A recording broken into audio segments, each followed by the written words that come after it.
Hi guys, welcome to today's video. I hope you have all been good and you have a great time. So yes, today we want to look into 5 sad NBA stories again. We had part 1 last week, and we also made some feel-good stories. So yeah, we are missing out on one more round at looking at bad NBA stories. So that's it for today's video. Guys, if you enjoy this kind of content, if you want to help me out, I would really appreciate if you could leave me a like, maybe write a comment, subscribe to my channel. It would help me out a lot and it would be very greatly appreciated. I love you guys. Let's jump right into the video. So for the first story, which I find kind of sad this NBA season, we go in the Western Conference to the Sacramento Kings. Of course, the Kings have been a fun team to watch the last 2 seasons. They did make the playoffs last year for the first time since I think 15 years, very long time anyway. This season they have not been that exciting, but still a very solid team. Of course, the whole light the beam thing is a lot of fun to watch. It's a great thing they came up with, and yeah, but there is one sad story, and it has to do with, I think, their best player. I mean, you can argue him or De'Aaron Fox. Of course, I'm talking about Domantas Sabonis. He has been very good for them. I said in my other video about the 5 NBA feel-good stories that the trade between the Kings and the Pacers are just a win-win for everybody. And yeah, it's just a lot of fun to see that a deal helps out everybody involved so much. Sabonis is 27 years old. He's like a forward center.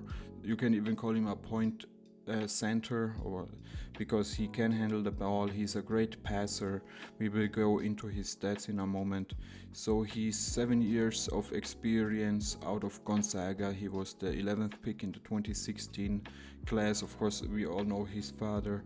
I have a hard time pronouncing his name. Arvydas Sabonis or something like that, but go look it up. Yeah, this season, very solid season. He played in 78 games. He of course came into the season with that hand injury, playing about 36 minutes a game. If you compare that to last season, it's pretty much the same. 79 games, 35 minutes, points 19.5 this season, 19 last season. It's almost 60% from the field this season, 61 from last season. 38% is actually the same like last season from 3, with about 1 attempt, so he doesn't really shoot it that much. Rebounding, he is the one stat which is amazing, almost 14 rebounds. He's the leader in the NBA. Last season 12.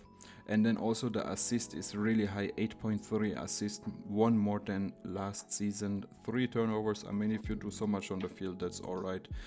So if you look at his numbers, amazing numbers. Yeah, when you look at the numbers, you just don't really think that he has any sad story. He also actually did get a huge contract extension. He is under contract now until the 2027-2028 season. He's making max money, so next season 39, then it goes up to 42, 45 and 48 in the 2028 season.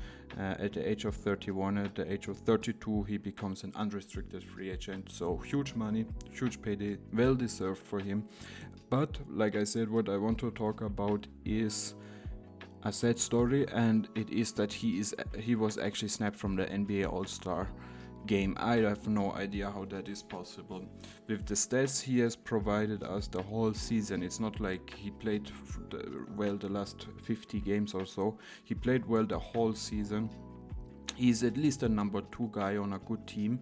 I mean, you can even consider him being the number 1 guy next to before De'Aaron Fox. And yeah, I think if it wouldn't have been for Jokic, who is just a triple-double machine, we would appreciate Sabonis more than we are doing actually at the moment.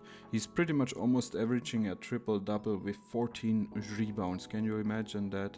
That's huge, and it's a little bit sad story. He lost a little bit of money not making the All-Star, but what is 1.3 million in his huge contract, so that it's not about the money.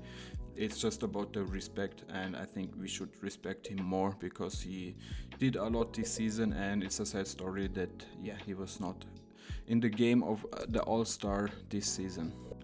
All right, the next sad story is of course my favorite NBA team, and it hurts me to talk about it, but it is reality. Of course, I'm talking about the Detroit Pistons. They are last in the Eastern Conference. I don't know what they were doing. Everything looked bad. They are like 26 in team offense, 26 in team defense. So that pretty much tells you all. They did have some injury problems. Jalen Duren was out, Jaden Ivey, Ausar Thompson. They made a lot of trades, bringing in new guys. Quentin Grimes, who has not really showed as much. Simone Fontecchio, definitely a positive input. Malachi Flynn, of course, at the 50-point game, so that was a lot of fun. Ausar Thompson had a very strong case for almost being in the Rookie of the Year conversation at the beginning of the season. He was leading rebounding next to Victor Wembanyama and Chet Holmgren, so that was kind of amazing to see. But besides that, Jalen Duren is doing his thing. I'm a big fan of him. He really needs to work on his shooting ability, but yeah, everything I see from him, the defense is there. He's so young. He definitely looks older than he is. So yeah, he's solid. He was constant. He was alright. Kate Cunningham, I don't know, the turnovers are just crazy. I don't know, some people say maybe you should start him at a small forward position. Maybe that would help him out because it just has not really worked out as a point guard. There was some games where he started with Killian Hayes when Killian was still on the roster, and of course it also just like the whole season didn't really work out. So I don't know if that is a solution, but they really need to bring in some veteran help. I think Kate Cunningham is definitely going to just be very happy with that, and also Jaden Ivey and Jalen Duren, like they need just some veteran helps. But this year has been a very sad year. I want to check out really quick turnovers. 2.3 turnovers from Kate Cunningham, so that is definitely too much in my opinion. And just all in all, they did not do anything well. They brought in Monty Williams at the beginning of the season. He's like one of the best paid coaches in the entire league, and it has not shown us, especially at the time when he started Killian Hayes over Jaden Ivey. I did not understand that, and then a couple of weeks later you release Killian Hayes for nothing. I don't know what Troy Weaver and the ownership and all these people are doing in Detroit. The only good thing is that we already have some young talents, and probably the next year's pick should also be high, but I don't know if it would be worth having the number one pick because it doesn't really have this generational talent or this guy where you say he is a worthy number one pick. Like the season after that is Cooper Flag, definitely a very interesting guy. So I'm interested in what they're doing, but this year it just has not worked out on the floor, not at all, and that is a sad story. For the next story, we stay in the Eastern Conference, and we are going to the Philadelphia 76ers. Of course, their regular season record was weird when they came into the season, and the first half of the season it was good. Then of course the Embiid injury happens, and then they kind of fell off. So they are 15th in team offense and 9th in team defense, so those are solid stats. But of course the sad story I want to talk about is Joel Embiid. The MVP from last year, like I said, came in with a very strong season and then got hurt. Unfortunately, it kind of always goes within his career that he at some point of the season get hurt, and that is really difficult for the team to deal with if you lose just a big player who is just so dominant. Embiid has crazy numbers this season. So the 7-foot center or forward out of Kansas, he was of course the third pick in the 2014 draft, 7 years of experience, originally from Cameroon. This season he has played in 37 games, 34 minutes a game, averaging 35 points per game, with 37% from the 3-point line and 53% from the field, so good numbers there.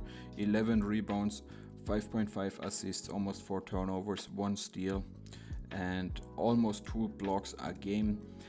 When he got hurt, the Philadelphia 76ers were 29-8, so a very strong team. Then of course he got hurt, and without him they were 15-27, so a terrible record for this team. And Maxey struggling, filling his role. Yeah, like that record is very bad. And I think if he would have stayed healthy and averaged these numbers during the year, he would have become the MVP again this season. Now I think it's pretty clear that it goes to Jokic. But yeah, if you look at his contract, he's locked up until the 2027 season. There's always some trade rumors. Maybe he goes somewhere, I don't know. This season making 47 million, 51 next season, 55 in the 2025 season, and about 60 million with a player option in 2026, and then becomes an unrestricted free agent in 2027 at the age of 33. And like I said, I think the Philadelphia 76ers could have done way more with him. We can see now how the postseason goes, but yeah, this season would have been his second MVP season, and that did not happen because of injury is definitely sad. Alright, so next sad story up is of course in the Western Conference again.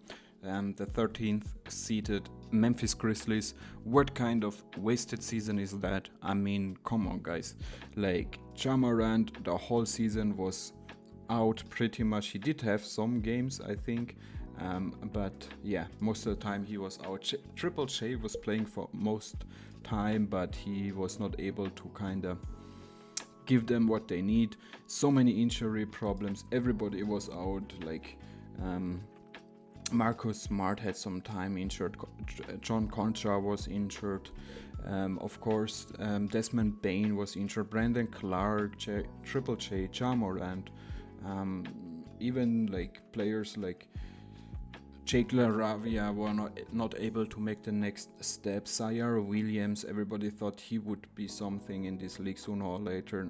Luke Kennard just being a role player. Yeah, the two positive spots are definitely Vince Williams Jr. And also Gigi Jackson. So those are the two positive things out of this NBA season. I think the rest, the whole season, you can just forget. It's completely wasted. It was one of the worst seasons. They came in as a contender. I would call them a contender. Yeah, very exciting young team, especially with Ja Morant, Triple J, Brandon Clark, solid player, but not being able to deliver. And then Ja Morant just really needs to work on his leadership. Like, he cannot do things he did and be like a franchise player. This franchise with him as your star definitely could not work out. So yeah, he needs to bring his things together, and then they are just going to be fine. But this season, a very sad story. A lot of players I've never heard of got some NBA minutes. I mean, great for the players, but yeah, unfortunate for the Grizzlies fan, a Grizzlies organization, and I'm sure they are very sad about this season. Alright guys, so my last take on this NBA sad story for this season is definitely off the court issues. We of course we are talking about the Miles Bridges, Michael Porter Jr., James Bouknight, Joshua Primo from the Spurs at that time, now with the Clippers. I'm not going to go into detail about this because yeah, it's really sad. We also have that in football this year a lot. I'm thinking about Anthony from Manchester United, Mason Greenwood from Manchester United, Jerome Boateng, who used to play for Bayern Munich. A lot of off-the-court issues. I'm not saying all those players are guilty or anything, but it's just sad to see your stars, the people you look up to, the organizations you love to watch and support, are also struggling with some stuff.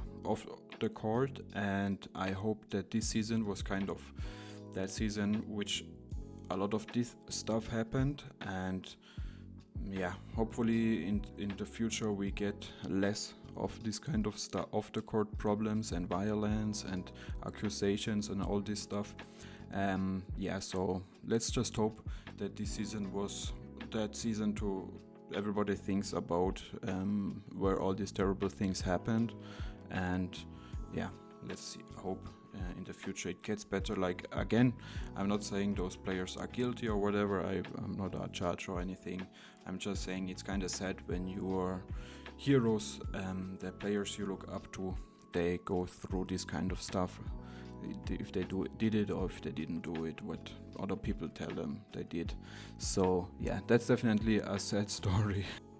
Alright guys, so that's it for today's video. I hope you did enjoy it. I know talking about sad stories is not so easy. I don't know if I will ever do a video again like this, but again, I just think it's important to also talk about stuff like that, and I just wanted to try it out. If you did enjoy it, guys, it would mean a lot to me if you could leave a like, maybe write a comment or subscribe to my channel. It would help me out a lot. It would mean the world to me. I love you guys, and like always, we see us at the next one. Peace.